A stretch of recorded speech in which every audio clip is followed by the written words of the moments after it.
आपको क्या करना है, वी नीड टू शो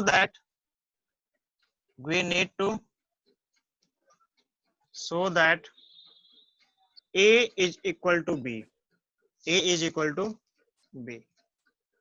ये आपको शो करना है कि A और B दोनों की वैल्यू क्या है, सेम है। ये करना है ना। हाँ। तो आप क्या करोगे, ये आपको गिवन है, ये आपको गिवन है, ठीक है। तो जो चीजें गिवन होती है उसको हम एक बार लेट कर लेते हैं कि let P of A is equal to P of B, यानी power of A equal to power of B। अगर देखो, अगर न्यूमेरिकली मैं बात करूं, मैं अगर तुमको बस पहले न्यूमेरिकली बता दूं तो तुमको वहां क्लियर हो जाएगा कि ये सही है नहीं है कैसे है। सपोज करो कि आपके पास A की वैल्यू 1 2 3 है, चलो छोटा नंबर लेते हैं, ज्यादा बड़ा नहीं लेते हैं, 1 और 2 लेते हैं, ठीक है ना गुड़िया, तनु 1 और 2 लेते हैं। तो तुम मुझे बताओ पावर ऑफ A क्या होगा, पावर ऑफ A क्या होगा, पावर ऑफ A क्या होगा आपके पास, एक तो 5 होगा, एक तो क्या हो जाएगा आपके पास 5 हो जाएगा, एक क्या हो जाएगा आपके पास 1 हो जाएगा, 1 एक तो 2 होगा और 1 2 भी होगा, ऑल दी सबसेट्स ये होंगे ना। अब तुम मुझे बताओ कि मैं कहीं पे P ऑफ B लिखता हूं और कहता हूं कि ये आपस में इक्वल है, P of A and P of B आपस में इक्वल है, यानी P ऑफ B इक्वल है किसके, P ऑफ A के। तो ये तो तभी पॉसिबल है ना जब B की सारी वैल्यू क्या हो, A के इक्वल हो, है कि नहीं। क्योंकि B की वैल्यू क्या होनी चाहिए, A के इक्वल होनी चाहिए। इक्वल कब होगी, यानी कि आपकी इसकी वैल्यू क्या होनी चाहिए, इसकी वैल्यू ये होनी चाहिए 5 1 2 और 1 2, ये सारी नंबर्स होनी चाहिए। और ये तो तभी पॉसिबल है ना जब A की वैल्यू और B की वैल्यू आपस में क्या हो, इक्वल हो। A की वैल्यू और B की वैल्यू आपस में क्या हो, इक्वल हो। न्यूमेरिकली ये नंबर को अगर मैं पुट करता हूं इस पे, तो क्या आपको समझ में आ रहा है इसमें या इसमें डाउट है, बताओ तनु।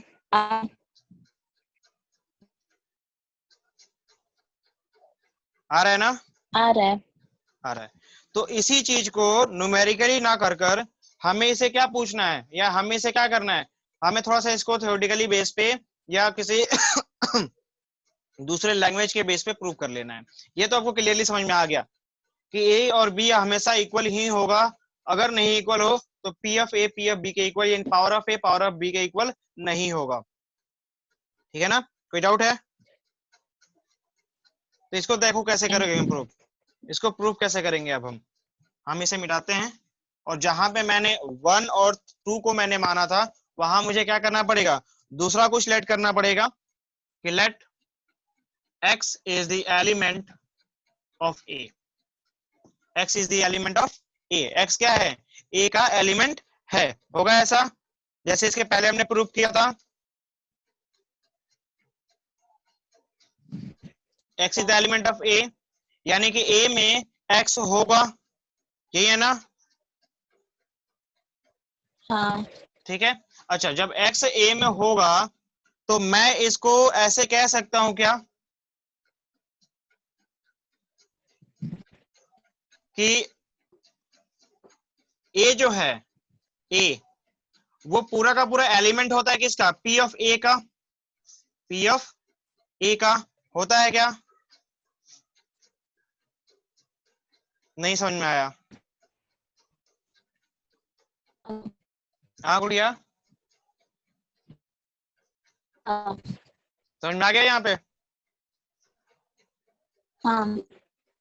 मतलब ये कहना चाहता है कि अगर x एलिमेंट है A का और हमें पता है कि अगर मैं कहीं P ऑफ A निकालता हूं, अगर मैं कहीं पे P ऑफ A निकालता हूं तो उस A का, A के सारे एलिमेंट या A खुद A जो है P A का एलिमेंट होता है, खुद A क्या होता है, P A का एक एलिमेंट होता है। जैसे आपको यहाँ पे लास्ट में किया था हमने, अभी जो कुछ देर पहले हमने किया था उसको देख लो एक बार कि P ऑफ A जो तुमने निकाला था उसमें क्या आया था, उसमें 5 आया था, उसमें आपके पास 1 मिला था, फिर 2 मिला था, और जो एक्चुअली 1 और 2 भी मिला था इसमें। यहाँ पे क्या था हमारे पास 1 एंड 2 भी था। तो यहाँ पे ये क्या है, ए ही तो है, यहाँ पे क्या है, ए ही है, और ये ए क्या है, इसका एलिमेंट है, इसका सदस्य है। ये क्या है, एलिमेंट है किसका, पी ऑफ ए का, है ना। हाँ गुड़िया। तो इसका मतलब क्या हुआ कि आप चाहे जो भी एलिमेंट लो, यहाँ पे जो भी सेट लो, और उसमें कोई एक एलिमेंट लेते हो या कुछ भी, अभी एलिमेंट की बात ही हम नहीं कर रहे हैं, किसी भी सेट की बात कर रहे हैं, जिस सेट की बात करेंगे, अगर उस सेट का पावर सेट निकालता हूं मैं, तो वो पूरा का पूरा सेट एज ए एलिमेंट होगा किसका, पावर ऑफ ए का, पावर ऑफ उस सेट का। ठीक है, ये होगा क्या, और हमें पता है, यहाँ पे लिख देते हैं कि ये किसके इक्वल है यहाँ पे लिख सकते हो कि गिवन है, given P of A equal है किसके, पी ऑफ बी के। ये गिवन है ना, इसका मतलब क्या होगा कि एलिमेंट ऑफ ए किसका, पी ऑफ ए का इक्वल है किसके, पी ऑफ बी के। हाँ Tanu, A is the element of P and it is equal to B, होगा क्या तनु। हाँ ठीक है, कोई इसमें मतलब कोई ज्यादा बड़ा तो नहीं लगा, कोई इसमें डाउट तो नहीं है ना अभी फिलहाल के लिए। नहीं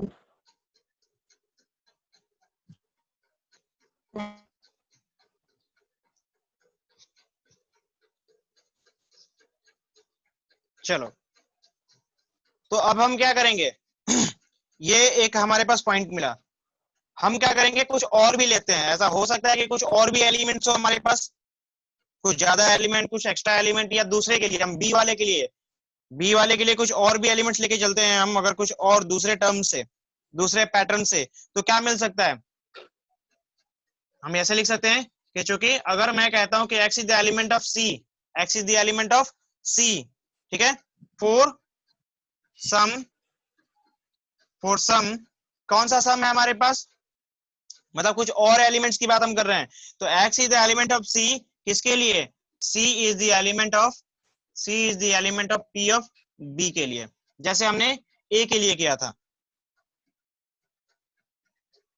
होगा क्या,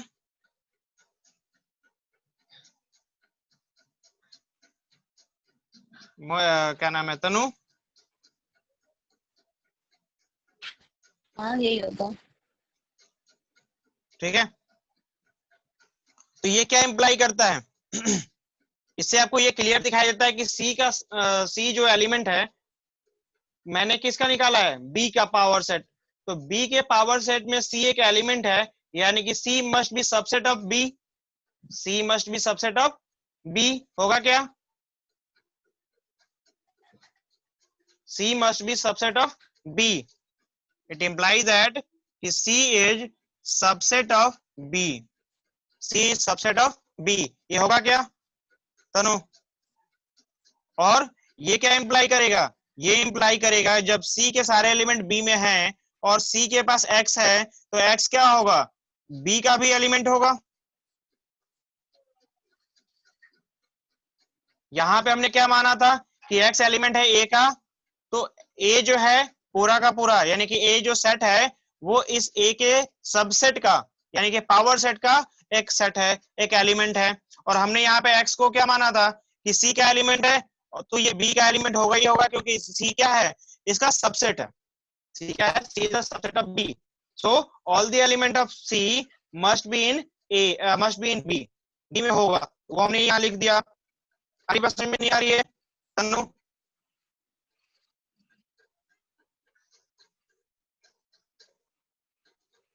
गुड़िया आ रही है। आ रही है। तो क्या मिला आपको कि x जो है b का भी एलिमेंट है, और x क्या है, a का भी एलिमेंट है, x क्या है, a का भी एलिमेंट है, और x क्या है, b का भी एलिमेंट है। इसका मतलब क्या मिला, इसका मतलब ये मिला, इट इम्प्लाई दैट, मैं यहाँ लिख देता हूँ, साइड में जगह तो नहीं है, तो ये क्या मिलेगा हमें, ये यही कहता है कि सो या इसलिए जो a होगा is the subset of b, ये क्या होगा, सबसेट ऑफ b होगा। अब तुम बताओ मुझे कि a के सारे एलिमेंट b में है, ए के सारे एलिमेंट क्या हैं, बी में हैं। और इसी तरीके से अगर मैं सिमिलरली रिवर्स करके चलूं, आप कह सकते हो कि सिमिलरली जो बी होगा, बी के सारे एलिमेंट क्या होंगे, ए में होंगे। बी के सारे एलिमेंट क्या होंगे, ए में होंगे। सो ए इज इक्वल टू बी होगा, क्योंकि ए के सारे एलिमेंट बी में है और बी के सारे एलिमेंट क्या है, ए में है, तो हम कह सकते हैं कि ए इज इक्वल टू बी होगा। समझ में आया नहीं आया तनु, कोई डाउट है अभी इसमें? नहीं। वो भी तो समझ में आ जाए उसको भी। क्या है हमारे पास, ए एंड बी को इक्वल करने के लिए मुझे चाहिए क्या, all the element of A must be equal to all the element of B, ये होना चाहिए।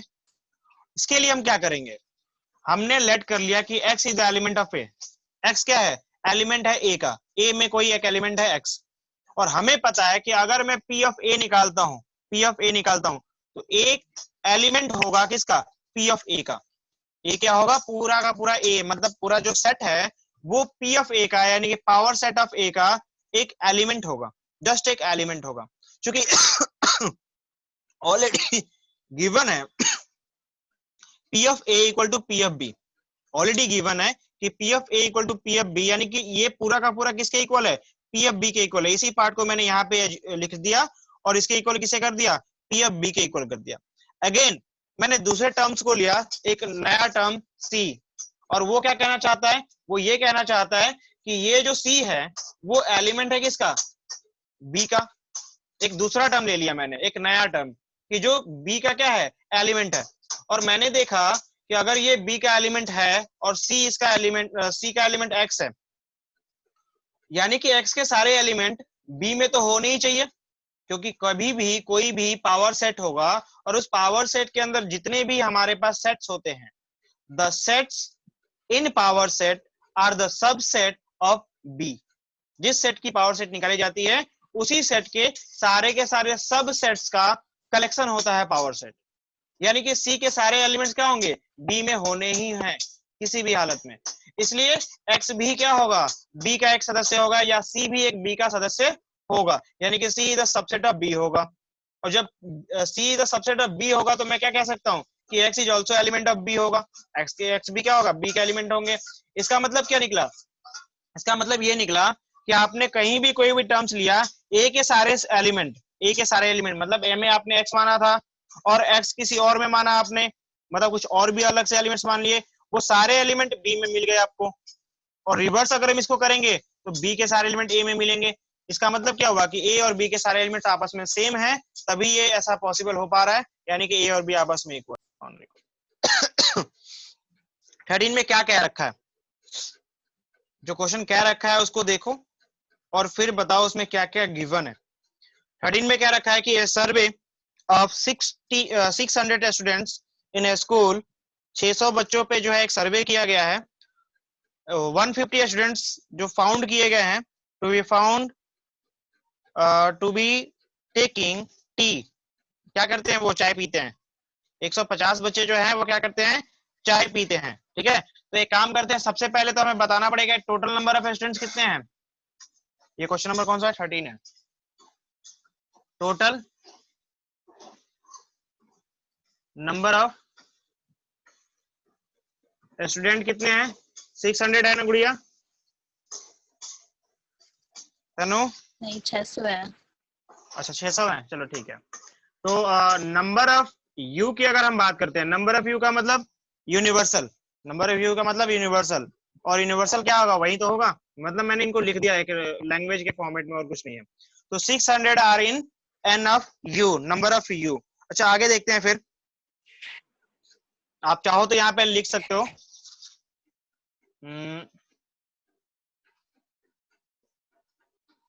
इसको ऐसे कर लेते हैं, ज्यादा आसान होगा और थोड़ा कम लिखना पड़ेगा। Let the number of students N of U equal to 600।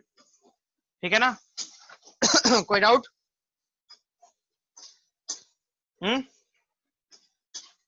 Late set t is the collection of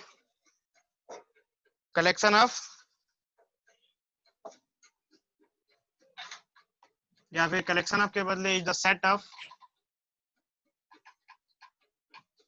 student, set of students taking tea. ठीक है, उसी तरीके से हम लेट कर लेते हैं कि लेट सेट, क्या क्वेश्चन था ये, तो चाय बच्चे चाय चाय पीने वाले बच्चों के हो गए। ठीक है, चाय पीने वाले बच्चों के बाद कौन से बच्चे हैं कॉफी बताओ? है। क्या गुड़िया? कॉफी वाले हैं? अच्छा, वो मेरा मोबाइल का स्क्रीन ऑफ हो गया था ना, इसलिए क्वेश्चन देख नहीं पा रहा था। क्या है हमारे पास? कह रहा है कॉफी पीने वाले बच्चों की संख्या है 225। कॉफी वाले को सी मान लेते हैं फिर, C is the set of students taking coffee, taking coffee.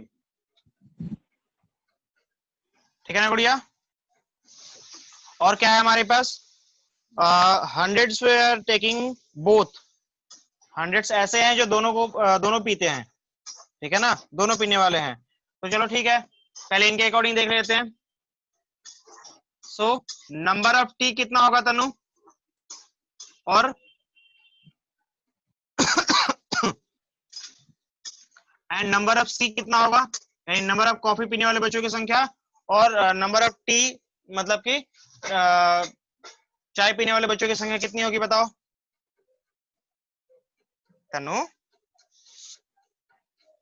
क्या? I can't hear you.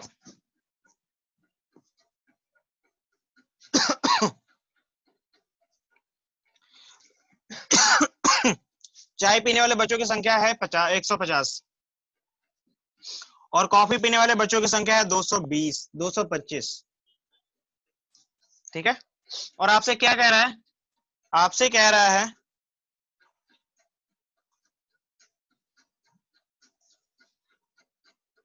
आपसे क्या कह रहा है ये?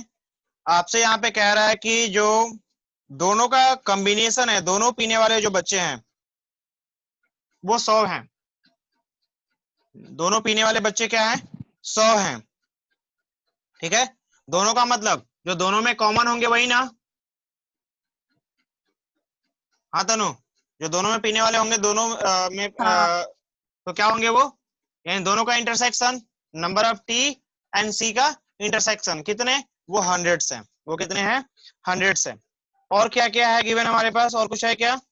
और कुछ नहीं है। कह रहा है कि find how many students they are taking neither tea और नॉर कॉफी। ना ही वो चाय पीते हैं और ना ही वो कॉफी पीते हैं, ऐसे कौन से बच्चे हैं? ऐसे कितने बच्चे हैं बताओ?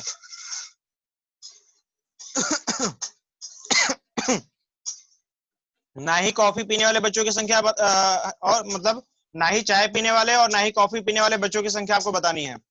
ये टोटल क्या है? टोटल, ये टोटल चाय पीने वाले हैं। ये टोटल कौन से हैं? कॉफी पीने वाले, और चाय और कॉफी दोनों मिलके दोनों को पीने वाले हैं। ये दोनों को पीते हैं। ये केवल चाय पीता है, ये केवल कॉफी पीता है। लेकिन क्वेश्चन क्या कह रहा है आपसे? क्वेश्चन कह रहा है कि चाय और कॉफी दोनों में से कुछ भी नहीं पीने वाले बच्चों की संख्या बतानी है आपको। आ रही बात समझ में तनु? हाँ।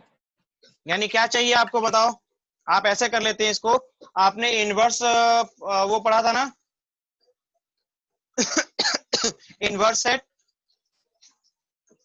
इनवर्स तो नहीं कहूंगा, कॉम्प्लीमेंट, कॉम्प्लीमेंट पढ़ा था ना? पढ़ा था। पढ़ा था। तो आपसे कह रहा है कि आपको कॉम्प्लीमेंट निकालना है। क्या निकालना है आपको? आपको कॉम्प्लीमेंट निकालना है। आपको कॉम्प्लीमेंट निकालना है टी, टी का कॉम्प्लीमेंट यूनियन सी का कॉम्प्लीमेंट, ऐसा कुछ निकालना है क्या? आपको लग रहा है ऐसा कुछ, या कुछ और बताऊं?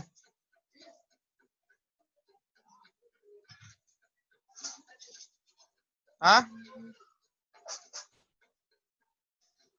आ गया समझ। या इसको चेंज कर दूं?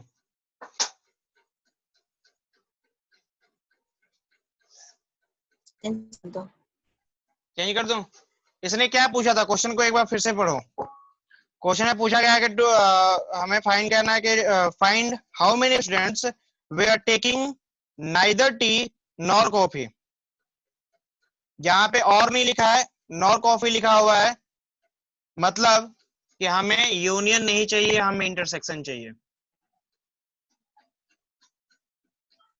हमें क्या चाहिए? नंबर ऑफ ये चाहिए, ठीक है, इसे निकालना है। तनु अब इसको ग्राफिकली देखो, इस चीज को ग्राफिकली देखो। क्या?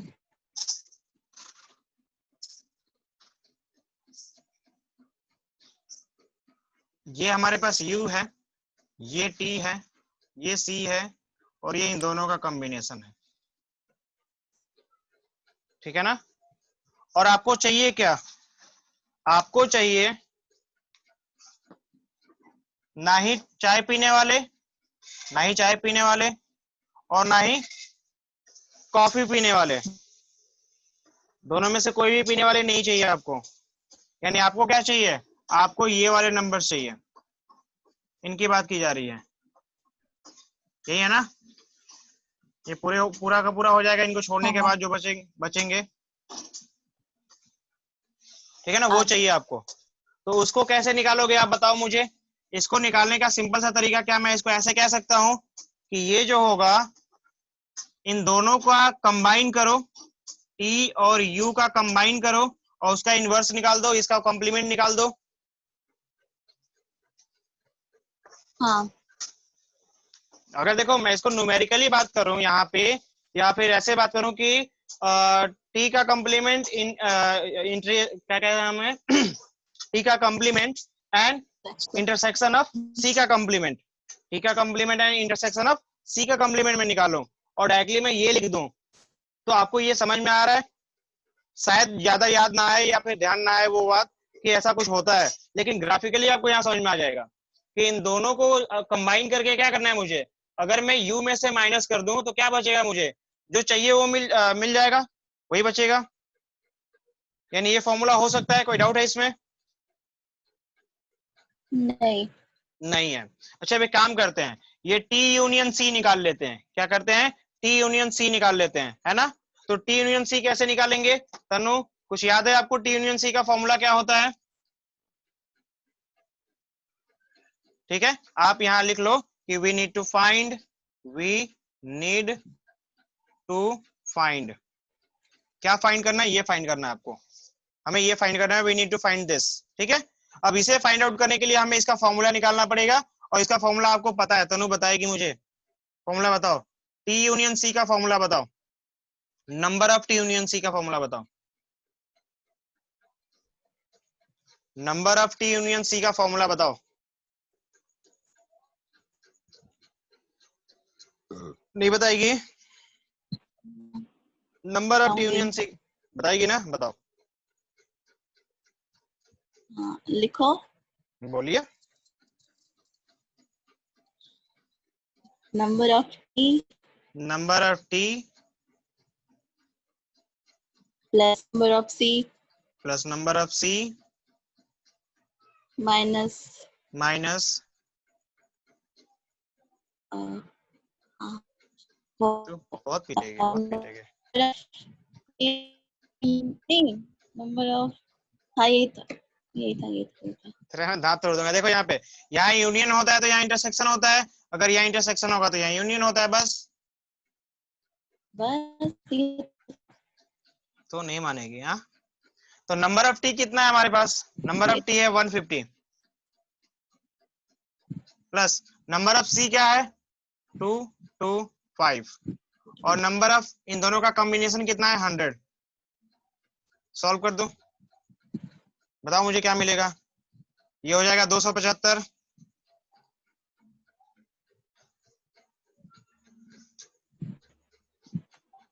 हाँ तनु 275 होगा क्या? आपने क्या तो ठीक ही होगा। अरे बाबा यहाँ देखो ना, 225 में से 100 माइनस का 125 मिला, 125 और 200 150 कितना होगा? 175 ही तो, 275 ही तो होगा। तो यही तो कह रही हूँ। बहुत पीटेगी तो। कैसे पिटोगे? कैसे? वही ऑनलाइन पिटाई करूंगा। ऑनलाइन सब करवा रहा है। लग तो रहा है। करना पड़ेगा ऐसा कुछ। अच्छा देखो, हमारा ये आंसर आया नहीं अभी, हमें जो चाहिए वो नहीं मिला, तो कैसे उसे फाइंड आउट तो करना है ना। चलो उसे निकाल लेते हैं। यहाँ लिखेंगे नाउ, नाउ क्या मिलेगा हमारे पास, ये निकाल लेते हैं। यहाँ पे कहां से निकालना चाहो बताओ, नंबर ऑफ, इसे मिटा दूं क्या, इसे मिटा हाँ देता हूँ मिटा मैं। दो, ये आपको याद हो गया बुरा ना, लग रहा है। हाँ ये नंबर आपको याद हो गया 275। इसका स्क्रीनशॉट ले लो, हाँ इसका स्क्रीनशॉट ले लो। इसका भी screenshot सॉरी, कोई बात इसका स्क्रीनशॉट ले लो, आगे बढ़ते हैं। ठीक है, अब मैं इसे मिटाता हूं, और अब हम क्या करेंगे, यहीं से स्टार्ट कर लेते हैं। आपको क्या करना पड़ेगा, दोबारा लिखना पड़ेगा। आप इसको फ्रॉम फर्स्ट सेकंड क्वेश्चन मान लेना, इक्वेशन मान लेना, और उसके बाद आप उसे लिख देना कि फ्रॉम फर्स्ट और फ्रॉम सेकंड समथिंग। आपको पता है किसी का भी मुझे अगर कंप्लीमेंट निकालना है, किसी भी नंबर का अगर मुझे कंप्लीमेंट निकालना है, तो मुझे क्या करना होता है, मुझे नंबर ऑफ यू में से उस नंबर को माइनस करना होता है।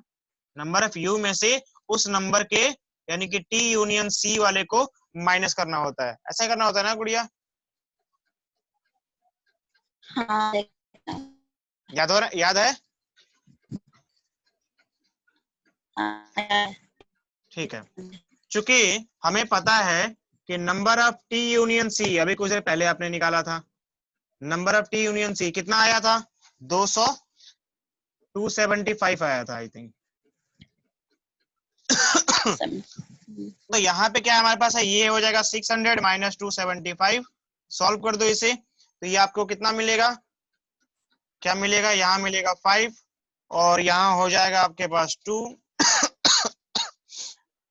और यहाँ पे क्या मिलेगा 3, तो 325 मिलेगा आपको। क्या यही आ रहा है आंसर, आपने चेक किया था क्या।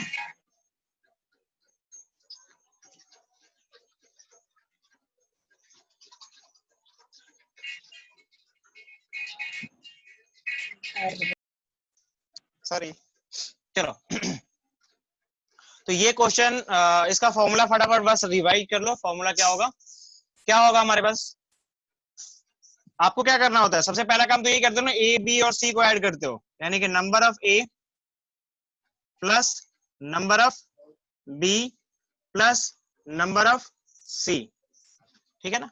आप number of A, number of B, number of C को ऐड करते वक्त क्या हुआ था, ए का जो पार्ट आपने किया यूज, उसमें आपने इस पार्ट को यूज तो कर लिया, लेकिन बी जब आपने यूज किया तो दोबारा वो यूज हो गया, सी को यूज करते वक्त ये पार्ट फिर से यूज हो गया, और ये पार्ट तो फिर दोबारा यूज हो गया।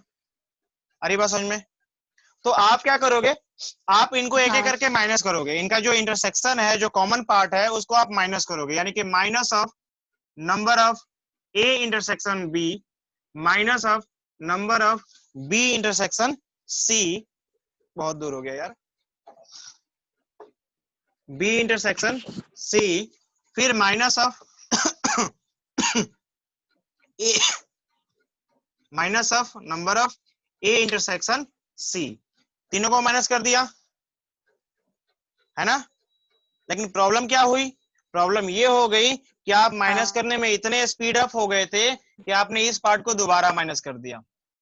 ये जो पार्ट था ना, ये जो छोटा वाला पार्ट है, इसको आपने कई बार मतलब एक एक्स्ट्रा माइनस कर दिया, 3 बार तो ऐड किया था लेकिन 3 के बदले वो दो बार ऐड हुआ था, आप उसको एक्स्ट्रा माइनस कर देते हो, इसलिए आप क्या करोगे, यहाँ पे उसे ऐड करना पड़ेगा। किसको ऐड करना पड़ेगा, तो नंबर